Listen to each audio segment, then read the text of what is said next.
Live from the Crozet in Cannes, France. It's Jeffrey Cologne, your curator from Microsoft.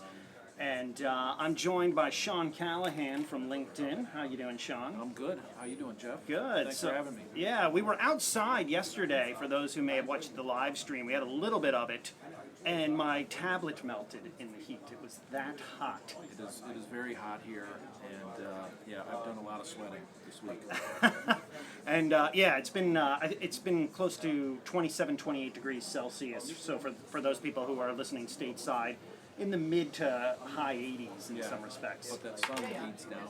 Yes, and it's very, very warm, and I think it takes a lot to get adjusted to. I mean, I had to run back to my nearby apartment just to get some equipment, 5 minutes away. And for those who might be watching, I'm like sweltering, and I feel like this is a towel, and I just put a new shirt on. Yeah, but it's really hard to complain about being here, though. Yeah, I don't think it's possible to complain being here. I think it's been a really wonderful week so far. Yep. Which makes me want to ask, what have you learned so far? What have you seen that's really inspired you? Now you work on content at LinkedIn, so let's ask the question: what have you seen in terms of people collecting content or creating it here or producing it? Because I know you're going around actually shooting video here. What have you seen out there that's been interesting?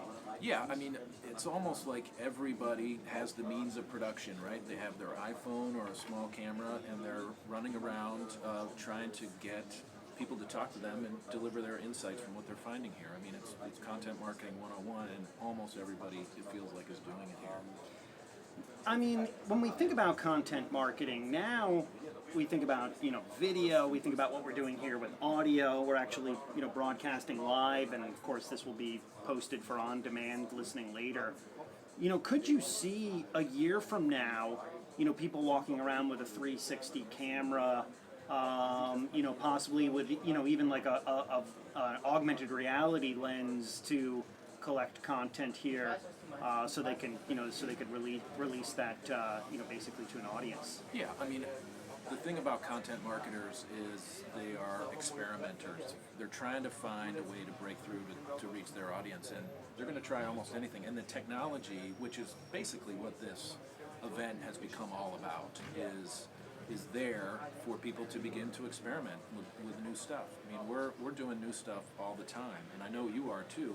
I mean, my friend Jason Miller, who also works for LinkedIn, he did basically a kind of a 25-minute TV show where he interviewed a bunch of marketers over dinner and wine. I saw that, and if Jason's listening, because I think, is he in London at the moment? He is in London at the moment, yeah. So if he is listening, I think some of the stuff that you're doing is very cutting edge, especially that dinner. It's content. great stuff. Yeah, I mean, the people he lined up were very entertaining. It's really engaging. 25 minutes, and the people who sit down and watch for 25 minutes are the people you want. They are interested. They are potential customers, and that thing has already delivered many times the ROI it took to produce it. Now we see video, we see audio. We know we're moving into VR and AR.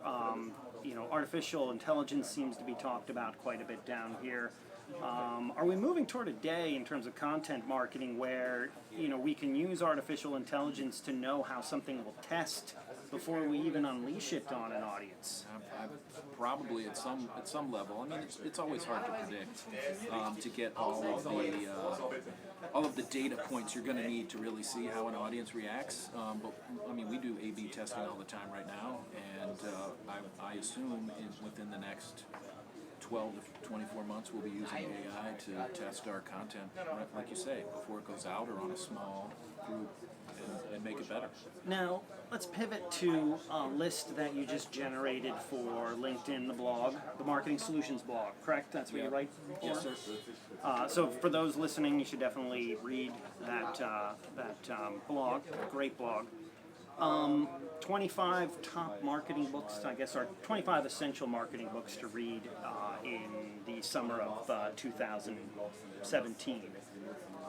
What made you want to, I guess, generate that list? And well, we're all about helping marketers, and we put together that list, which you can find on the blog. to help them. These are the books that we felt would really help marketers in their downtime become better marketers, and that's what our blog is really all about. We think about, is this useful to our audience, and we felt like that is, and you can see, I mean, it gets tons of shares. People love lists like that are going to help them. Yeah, I mean, I get a lot from it, especially to see books that are on there that I've already read. So it's almost like a reaffirmation. Like, Right, oh, yes, I'm glad I read that book because someone else loves it. And then there's there's like 4 or 5 titles on there that I didn't even know about. And I'm, I guess I'm pretty good at wanting to learn what is out there in the marketing world.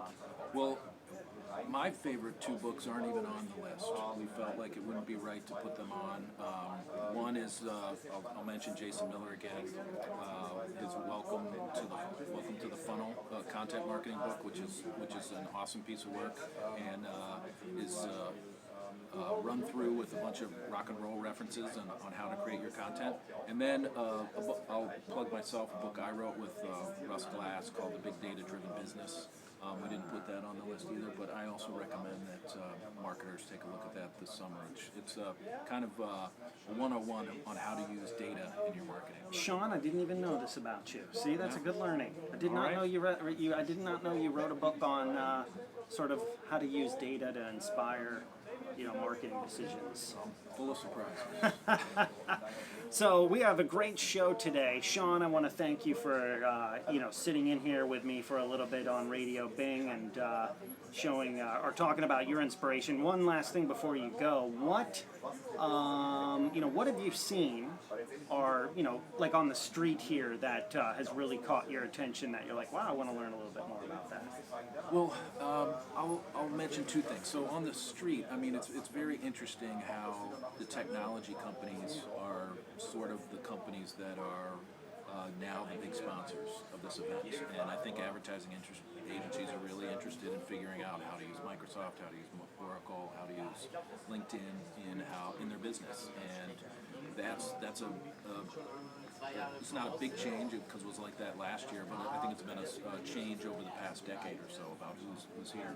And then I saw some really great sessions here, and almost all the sessions are reflective of who the sponsors are here. They're all about technology and the challenges and the opportunities that it provides marketers to tell their story better. And that's almost what, at some level, that's what every session here is sort of trying to get at. Yeah, and most of the interviews that I've been conducting, and I think a lot of the interviews you've been conducting, probably ask a lot of those questions too, in terms of how people are thinking about things from their marketing stack to, how do you hire the right staff with this sort of qualifications or skills or diversity to make things happen. Yeah, I mean, I think talent is a huge issue, especially for ad agencies these days, because again, the technology companies are starting to take their talent away. We've done some research at LinkedIn that kind of proves that point, and agencies are really looking for new ways to find the talent that they need to keep being useful to their clients. This is awesome. Sean Callahan from LinkedIn, thanks for joining us on Radio Bing. We will be right back after this quick break. Thanks, Jeff.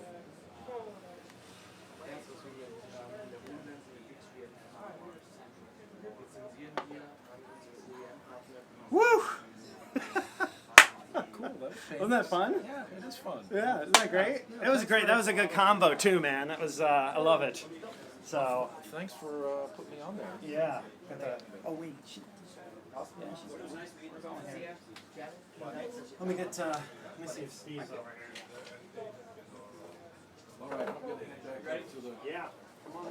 Look a little snap. And I was sweating like, I had to run back to get something. I put a new shirt on. It did no good, Steve. Is this your weight loss program? No, I wish it was. Take a seat right here. Okay. Well, you really worked them. Yeah, it must be me. How you doing, Steve? I'm Sean. Hey, Sean. Nice to meet you. I heard you were looking for me a little earlier. Yeah, I'm bothering people, sort of like Jeff was doing it. You're not bothering. If you were just, it sounded like you just wanted to chat. So I was happy to do I'm that. I'm shooting some videos. So I'm on the LinkedIn content team, and I'm here shooting as many videos as I can. And I'd love to ask you Yeah. 2 or 3 simple questions. I've got time tomorrow if you want to find time. Yeah, Like what's- late morning maybe? Yeah, perfect. That I'll work for you? Maybe I'll be up 11:30? in the LinkedIn suite. Okay. And if Up you wanna on, meet me up just there? adjacent to the presidential suite there? Yeah, the one on the 4th floor. Sure, I can Yeah. meet you there at 11:30. Okay, Let's fantastic. plan on that. I'll make a Okay. note on my calendar. Okay. All right. Beautiful. You got it, nice Sean. to meet you. Yeah, nice meeting you too. All right. And sit maybe a few inches away. Yeah, I know. The sweaty man. This Oh is my like God. broadcast news. It's so you don't wear crazy. blue, you don't wear green. I know. What am I You thinking? know, those of us are old enough to remember that film. He wore blue. It was so classic. He's like, what's his name too? He's a funny actor. What was it? I know. He's one of my favorites. He was a funny guy. It was such a classic scene. He just starts beating. And And just what's- sweat's pouring. What's his line? Like 29 people are dead. And Yeah, exactly. It was great. He was so self-deprecating in that moment. He was like, "I really blew it, didn't I?" I guess He played that whole Albert Brooks. Albert Was that Brooks. Howard Brooks? Al Brooks. He played that whole role so perfectly as the guy that, you know, bad luck always, just all the wrong things would happen to him. Yeah, it was. It's worth YouTubing just to watch that scene again. So yeah, Sean, definitely get Steve on Okay. video. Yeah, it'll be good. Okay. All right. So 11:30 tomorrow. I'll get all polished up. Okay, I've got makeup. I'll be tanning in the morning. Thanks, Sean. See ya. So in about 5 minutes or so, once we get through this spot load, we'll come back on, and I want to ask you about. Is this live radio or edited radio? This is Edited. live radio. Oh, it is. Okay. Yeah, but no one can hear you yet because the No, mic's no, not I up know. But what we're gonna do here is gonna be live. This you're will be saying? live. Oh, yeah. okay, cool. Yeah, and then I take it and put it up on SoundCloud later for people to listen to on demand. So Do you videotape it as yeah, well? yeah, I got video. Yeah, going. kind of like you sent out last night with Kathleen's panel. Yeah. So yeah, I'll ask you questions about AI search and sort of where things that you've noticed here Okay. that are interesting. Sure. Sort of now that See we're you on this tonight, Bella. interesting pivot. See you, Carson. I'm still here. Oh, I thought you were leaving. I thought you and Bella were heading out. Yeah, me and Bella, there's some things going on, so.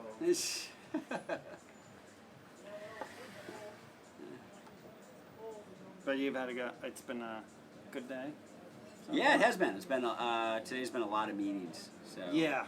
It was started early it was this morning packed at in 9. here. It's just been kind of more meetings today. Packed in Yesterday here. it was kind of fun to kind of mix it up with the panel and do some different things. So, and I had some meeting interviews yesterday too. So it was kind of yesterday was meetings, panel discussion, and then How was the that was the Nico Rosberg. I was gonna Man ask. versus Machine. How was that? Oh, it's Was fantastic.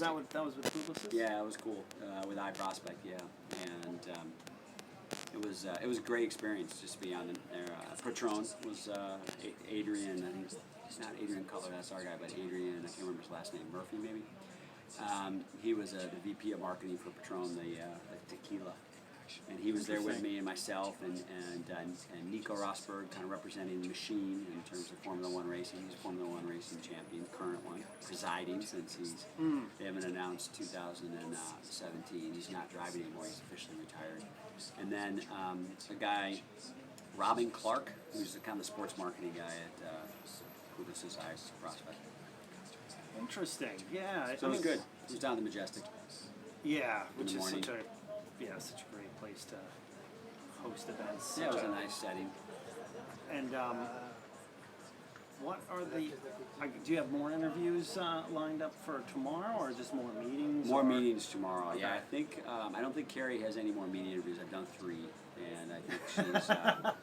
No, Yeah. I'm happy to do It's- more, yeah, but of course, I yeah. think she's like. I think that's all I'm getting in the way of kind of inquiries at this point. And she had a total of 9, which is good. So I think she had 3 local, or 3 local with Alex and Axel, who were kind of sharing those. And then she had 3 with Kathleen and 3 with me. So I think they had 9 this week. So hopefully we'll get some decent coverage Good. from that. So yeah. So yep, tomorrow there's just some more meetings, and then Friday I'm kind of taking the day and doing some fun stuff. When do you fly back to Seattle? Saturday. Okay. How about you? Friday. I've been gone for a while. I left on Thursday, last Thursday. Yeah. I left on Saturday. So I'm just, I missed Father's Day, and I told the girls that when I got back, I wanted to just do some really fun things I with them. know, And yeah. their last day of school, Steve, is Friday. And Really, they went this late? they did because of the snow. We had a couple snow days, yeah. Wow. They had to add on about 3 or 4 days, which required almost like an extra week. That's really late in June to go till this end of this week. Yeah, so We they're were all done. done last Thursday. Yeah, they're done Friday. So by the time I get back, because of the time difference, it'll be like midday Friday. I can sort of relax over the weekend, but they'll be happy to Yeah. hang out with me because they've been, I've been sort of talking to them through Skype and things like that, just to say like, hey, how are you? But the Right. time difference is always the toughest thing because it's like, okay, yes, it's 8 o'clock in the morning there when it's, Yeah, I know. 9 hours is a big chunk. yeah. All right, 1 minute here. Okay. Here we go. Sure. Is it okay to kind of lean in like this? I don't know Yeah, how the yeah, video yeah. kind of Yeah. checks in.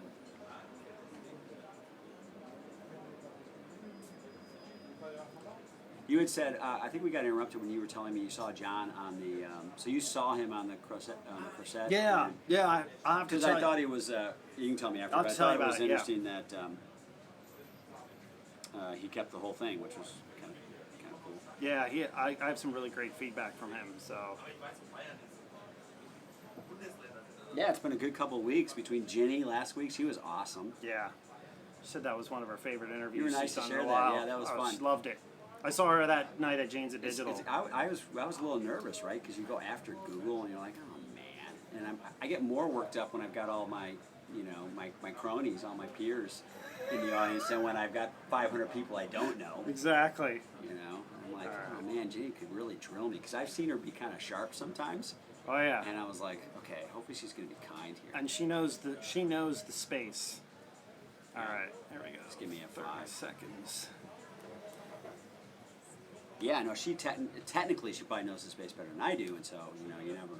Radio Bing, we're back live with Steve Cyrick, GM of Marketing for Bing Ads here on the Crusette. Steve, how are you doing today?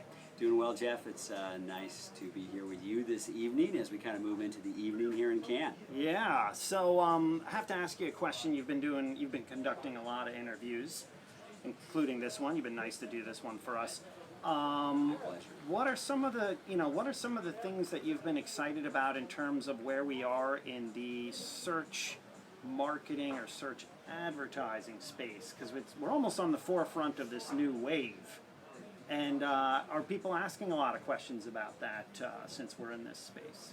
Well, they are, and I might even bring it up beyond just search. I mean, we recognize that search is really a driving factor in the pervasiveness of technology and how people are engaging with technology as you think about the Internet of Things. But here at Cannes this year, it's very clear that, as it's been really the last 2 years, that digital and the idea of digital transformation in media and in creativity is definitely playing a central role.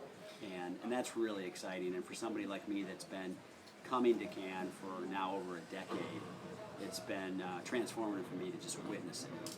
So digital transformation, I've been hearing it a lot at a lot of different panels and a lot of discussions, and of course asking a lot of people in interviews. Are we at this point now, I think, in business because there are so many, let's say, incumbent or legacy companies trying to sort of cross this new divide that other businesses have sort of begun a couple of years ago? Yeah, there's overwhelming evidence now that those companies that are embracing digital transformation they have the sustainability to really maintain, whether they're a Fortune 100 or Fortune 500 company. The life cycle now is much shorter, and they know in order to sustain and maybe break the average, which is today is now only 15 years. 50 years ago it was more like 75 years. That they need to transform. They need to maintain their relevance by taking advantage of the technology and the relevance that comes with that as you think about how we engage with customers and their customers.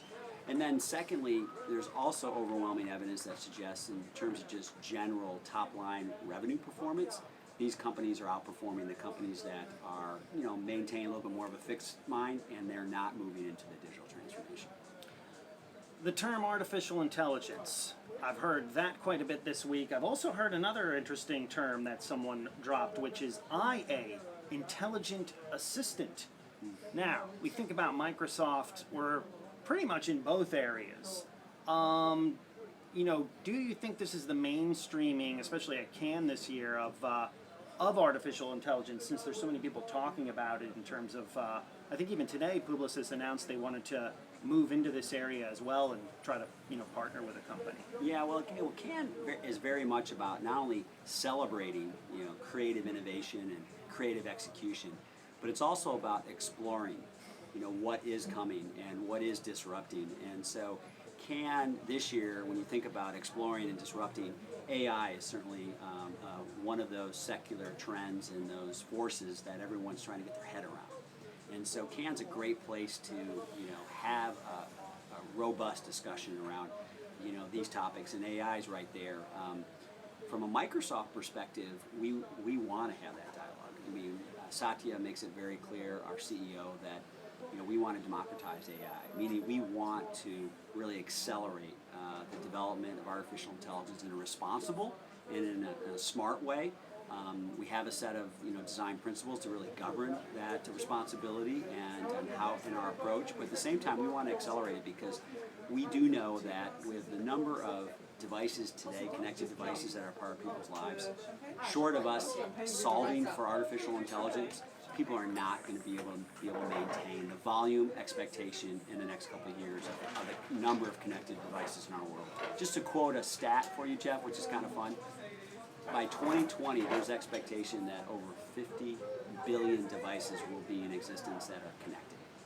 And that is overwhelming when you think about a population of roughly 8 billion on the planet, and you know that only of that 8 billion, maybe half is connected. So we've got to find a way to be able to transcend those multiple connected experiences in really frictionless, effortless ways. And artificial intelligence is, in my opinion, and I think in others, is going to be that fabric or that link and that connection to how you can do that.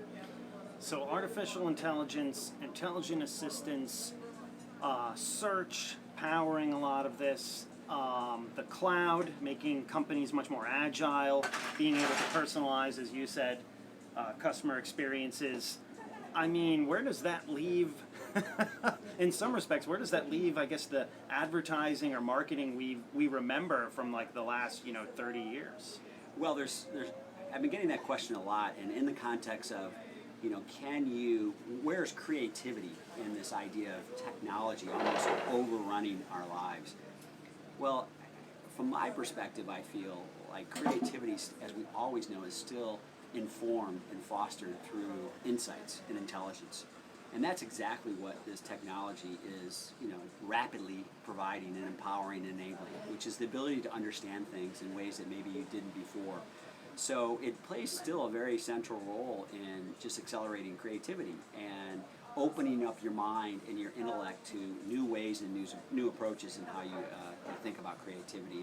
And so creativity certainly is not going away. It still will be central to this experience at Cannes, even though technology plays a key role in that. Wouldn't you say that in some respects, having a lot more information obliterates some of the innate biases that we have and actually makes us more creative in some respects? Well, it does, and it also, we're learning, and certainly as a culture at Microsoft, we continue to learn this, and we really espouse to this, and that's the idea of diversity. Diversity and inclusiveness, because we recognize the power of diversity, especially in a world like ours where technology is connecting people and making this planet feel a lot smaller.